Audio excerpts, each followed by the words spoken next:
एक ऐसा श्राप दिया गया था महाभारत के बाद, जिसका असर आज भी कहा जाता है कि हर घर में दिखाई देता है। धर्मराज युधिष्ठिर का वो निर्णय जो गुस्से में लिया गया, लेकिन बन गया एक रहस्यमय सत्य। आखिर क्या था वो श्राप और क्यों जुड़ा हर महिला से इसका नाम?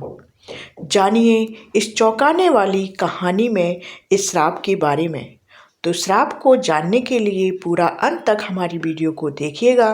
आधी अधूरी जानकारी किसी काम की नहीं होती है, पूरी जानकारी आपको अंत तक मिलेगी। महाभारत का युद्ध समाप्त हो चुका था। कुरुक्षेत्र की रक्त रंजित भूमि पर शांति का भ्रम छा रहा था, लेकिन पांडवों के दिलों में एक तूफान अभी भी थम नहीं पाया था। विजय का उत्सव मनाने की बजाय युधिष्ठिर चुपचाप बैठे थे। उनकी आंखें खालीपन से भरी हुई, जैसे कोई भारी बोझ उनके सीने पर दबा हुआ हो। युद्ध में लाखों योद्धा मारे गए थे, परिवार उजड़ गए थे, लेकिन सबसे बड़ा दर्द अभी सामने आने वाला था। एक ऐसा राज जो कुंती ने सालों साल तक अपने हृदय की गहराइयों में छिपा कर रखा था।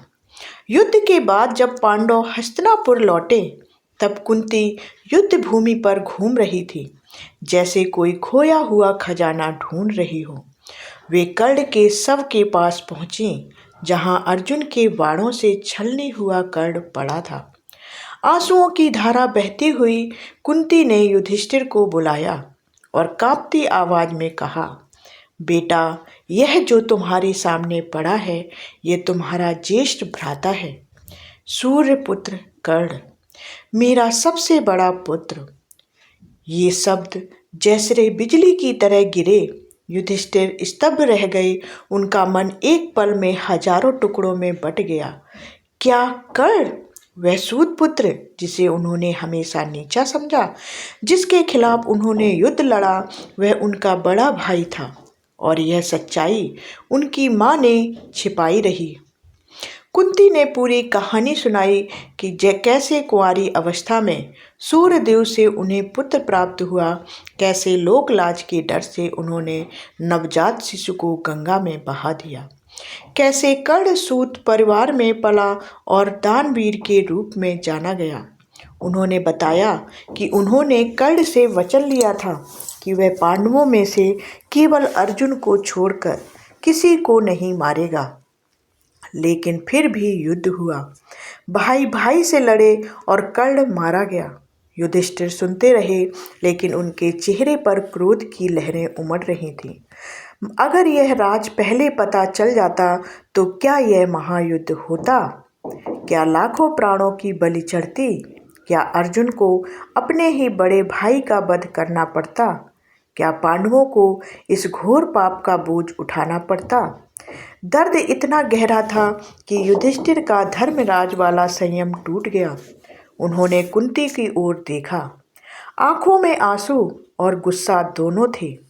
माँ, उन्होंने कहा, आपने यह रहस्य क्यों छिपाया?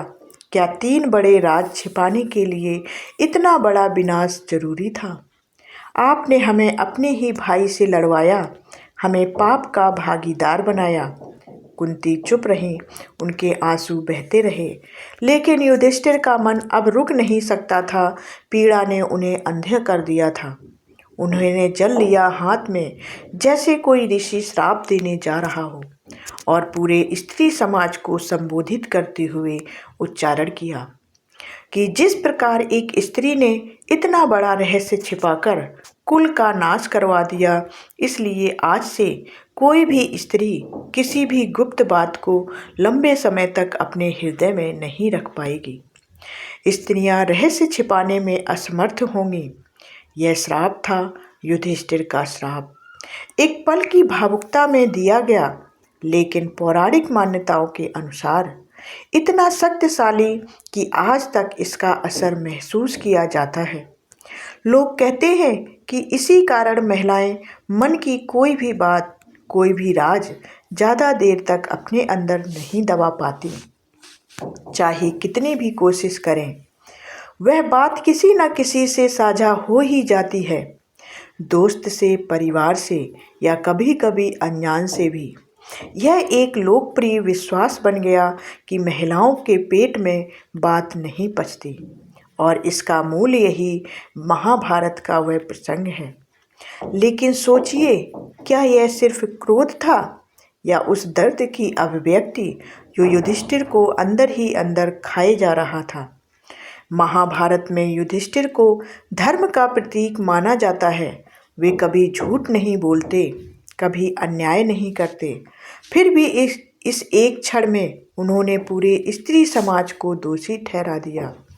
कुछ विद्वान कहते हैं कि मूल महाभारत ग्रंथ में यह प्रसंग शांति पर्व में आता है, जहाँ युधिष्ठिर का यह वचन दर्ज है, स्त्रियां अब रहस्य नहीं रख पाएंगी। लेकिन कुछ अन्य मानते हैं कि यह लोक कथाओं और क्षेत्रीय कथाओं में बढ़ा चढ़ाकर बताया जाता है। मूल महाभारत में यह इतना व्यापक नहीं था, फिर भी यह कथा इतनी लोकप्रिय हो गई कि आज भी लोग मजाक में या गंभीरता से कहते हैं, युधिष्ठिर का श्राप है यार। कल्पना कीजिए उस दृश्य को, युद्ध के बाद का सन्नाटा, शवों के ढेर, कुंती का रोना, पांडवों का स्तब्ध होना।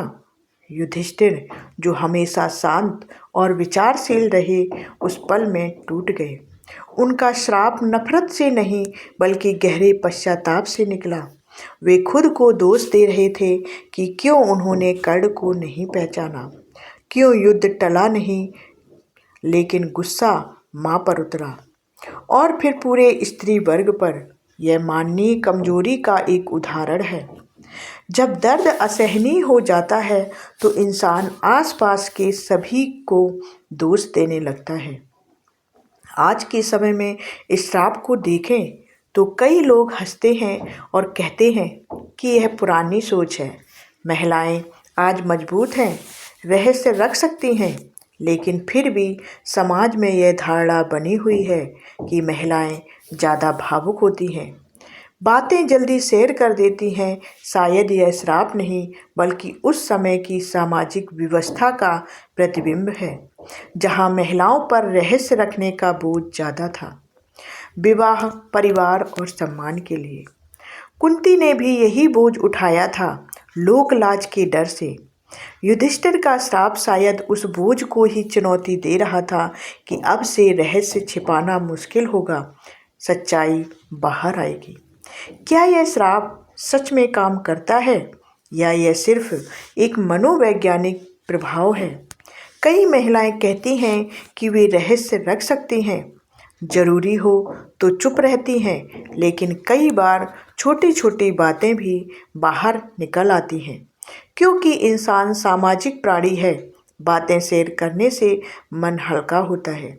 शायद युधिष्ठिर ने अनजाने में एक सच्चाई कह दी कि रहस्य रखना किसी के लिए भी आसान नहीं, खासकर जब भावनाएं जुड़ी हों। यह कथा हमें सोचने पर मजबूर करती है कि महाभारत सिर्फ युद्ध की कहानी नहीं है, बल्कि मानवीय भावनाओं, गलतियों और पश्चाताप की गाथा है। युधिष्ठिर का यह श्राप भी उसी का हिस्सा है, एक पल की कमजोरी जो सदियों तक याद की जाती है। आज भी जब कोई महिला कोई राज छिपाने की कोशिश करती है और फिर बता देती है, तो लोग मुस्कुराकर कहते हैं, यही तो युधिष्ठिर का श्राप है। लेकिन असल में यह श्राप नहीं बल्कि जीवन का एक सबक है। सच्चाई छिपाने से बड़ा विनाश होता है और कभी कभी खुलासा ही राहत देता है।